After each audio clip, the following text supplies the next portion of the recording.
pero los que están por dar la pelea y lo quieren hacer en todos los frentes son los integrantes del bloque de diputados de Unión por la Patria, y lo están haciendo, digo, de manera integral en un momento en el cual, por un lado, el Poder Ejecutivo dispone que va a enviar en el debate para las extraordinarias, limita el debate, excluye la cuestión del presupuesto, pero por el otro, ese bloque que tuvo un comportamiento durante el año 2024 muy consolidado, un trabajo muy, si se quiere, coordinado y muy efectivo a la hora de accionar contra las políticas que el gobierno pretendía implementar, tiene ahora un desafío interesante. ¿Por qué? Porque ayer te lo contamos, el Topo Rodríguez, un exdiputado también y hoy titular del Instituto Consenso Federal, presentó un pedido de juicio político contra el ministro de Justicia, Mariano Cuño Libarona, que más allá de las bestialidades que habitualmente suele decir, exhibió un desconocimiento,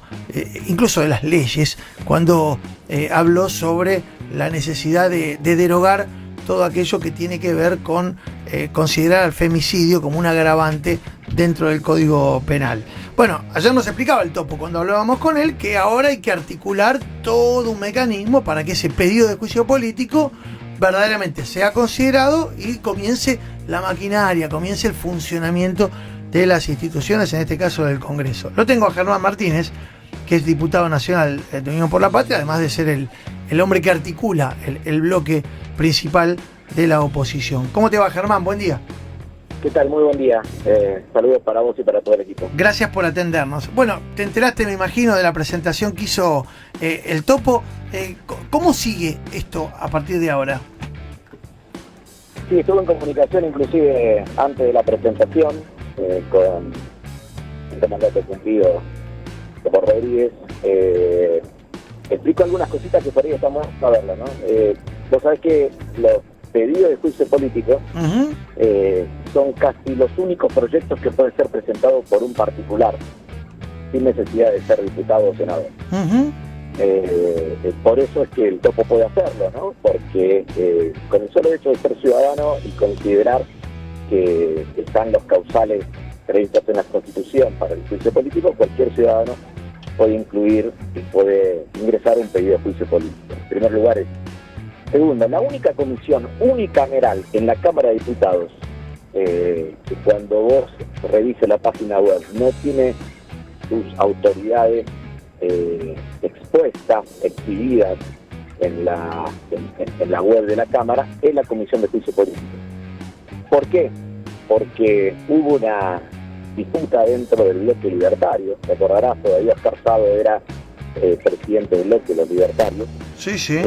Y en el momento en que Marcela Pagano estaba siendo propuesta por el bloque oficialista como presidenta de la Comisión de Juicio Político, hubo un cortocircuito en el oficialismo. El presidente Martín Menem decidió suspender a un minuto antes la convocatoria ya estaba en marcha, ya teníamos quórum, la habíamos elegido a Pagano. Entonces, lo que decidimos en la Comisión de Juicio Político, que fue que Pagano sea la presidenta de la comisión, no fue homologado por el presidente de la Cámara. Un desastre lo que hicieron con la Comisión de Juicio Político. Nosotros pedimos, en la última reunión que tuvimos de presidente del bloque, lo hice especialmente yo, y lo dije en el discurso cuando buscó ser revalidado Martín Menem como presidente de la Cámara, la importancia de la Comisión de Juicio Político esté constituida y lo vamos a volver a reclamar. Y después el proceso de juicio político, estando la comisión abierta, primero tiene una etapa, vale, para los menoriosos recuerden lo que pasó con el juicio político a los integrantes de la Corte Suprema de Justicia, ¿no? Sí, claro. Entra una primera etapa que se llama la admisibilidad de la denuncia, o sea, si es admisible o no el pedido de juicio político. Eso se tiene que votar, tiene que contar con la mayoría de firmas dentro de la Comisión de Juicio Político, y después viene la etapa de instrucción, de investigación, ¿no? Y después de eso finalmente se saca un dictamen que puede ser de mayoría o de minoría y queda habilitado para el recinto.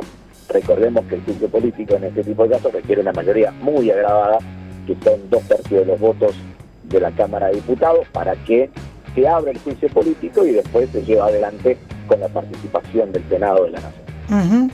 Ahora, independientemente de este camino institucional que claramente va a tener que recorrer el pedido que ayer inició ese proceso con la presentación del topo, va a haber, uno imagina, ahora estoy leyendo, me manda el topo que está escuchando el programa, él está haciéndole un pedido a Cuño Libarona que si hay un proyecto que lo den a conocer, pero va a haber, se supone, algunas iniciativas, a menos que esto sea un globo de ensayo. Ayer varios nos decían, varios oyentes, incluso sugerían, che, ojo que nos están distrayendo.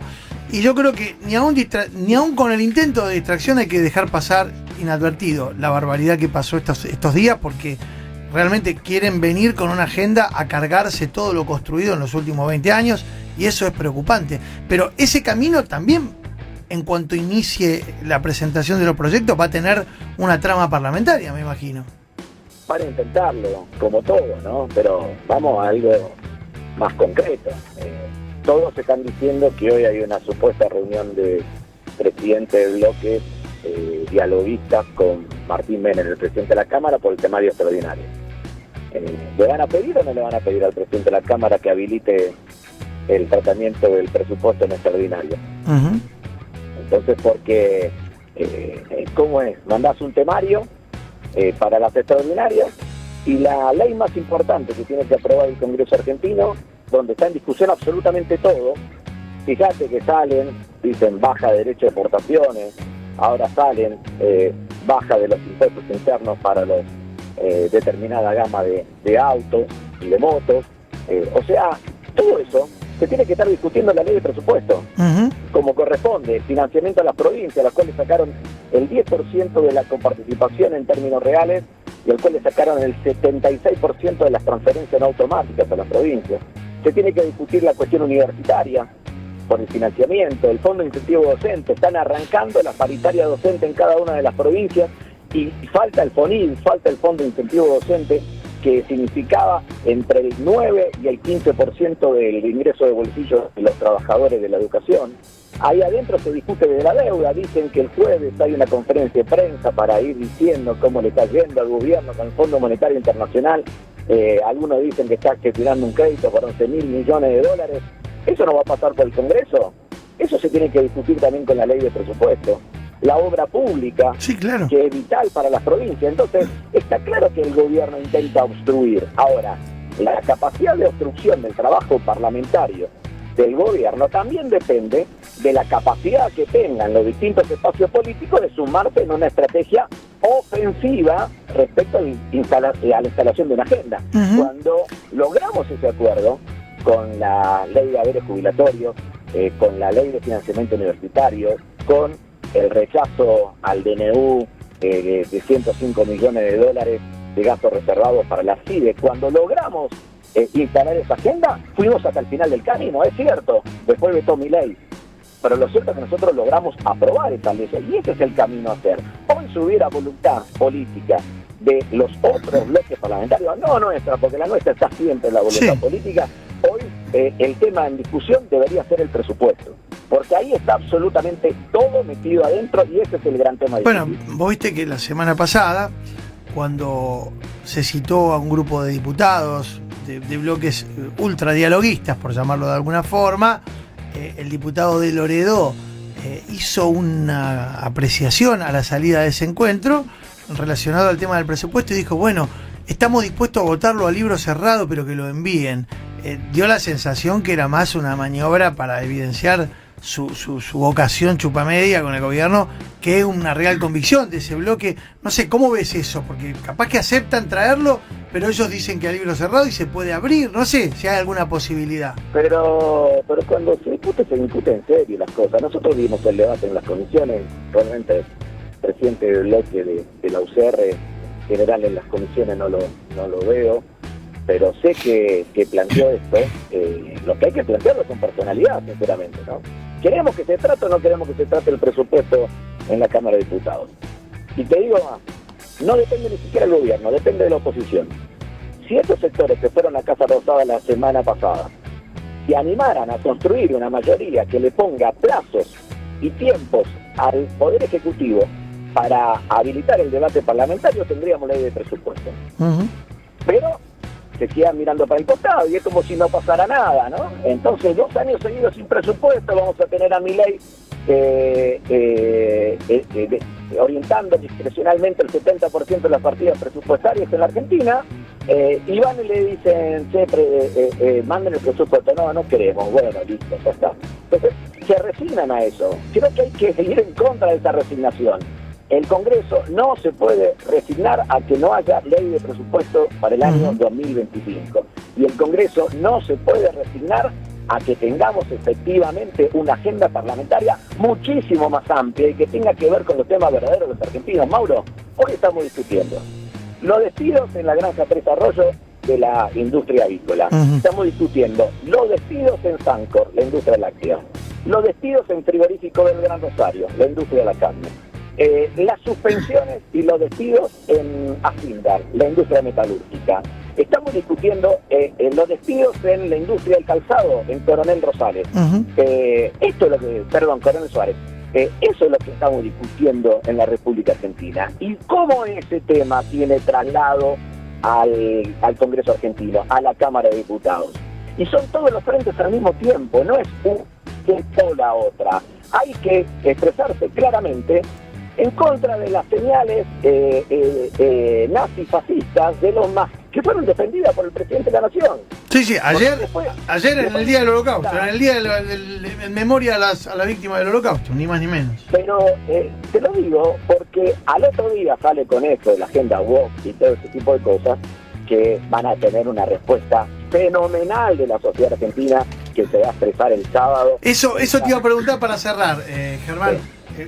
Esta convocatoria que surge luego de la asamblea del sábado pasado en el Parque Lezama, de integrantes de las comunidades LGBT y más, que dijeron vamos a salir y vamos a convocar una convocatoria amplia. ¿Va a tener, vos creés, un amplio espectro de asistencia? Pero sin duda, lo dije yo, ni bien pasó eso. Cuando Julio Libanora, después del discurso del presidente, plantea lo que plantea, en mis redes sociales yo digo, estás equivocándote, porque el rechazo que va a tener esto que ustedes quieren hacer, si es que lo quieren hacer, va a ser mucho más transversal y mucho más multitudinario de lo que ustedes piensan. Y se va a expresar en las calles, se va a expresar en el Congreso y también, si es necesario, se va a expresar en el plano de la justicia. El apoyo transversal que tienen determinadas políticas públicas en la Argentina hoy va mucho más allá de lo que podemos expresar nosotros como espacio político, que claramente jugamos a favor de esa agenda, que esa agenda exista, pero que para que se pueda consolidar en el tiempo necesita un apoyo, como también lo tuvo para la sanción, de un espectro mucho más amplio de lo que es el peronismo. Claro. Entonces nosotros tenemos que apuntar hacia eso, digamos, esta es la agenda, todos los temas al mismo tiempo. Primero, no es que esto sí, esto no. Segundo, una fuerte articulación con los otros espacios políticos para que podamos tener una agenda alternativa a la que propone el gobierno. La exigencia del tratamiento del presupuesto para el año 2025, el acompañamiento en cada una de las situaciones donde se ve pueblo organizado con sus distintas expresiones en la calle reclamando derechos. Una fuerte vocación de protagonizar la agenda parlamentaria en el ámbito del Congreso. Bueno, estas son las cosas que tenemos que estar haciendo nosotros y tenemos que estar discutiendo. Germán, gracias, como siempre. Que siga muy bien, hasta luego. Abrazo. Hasta acá el video de hoy. Contame en los comentarios qué opinás de esto. Nos vemos en el próximo video de Argentina Noticias.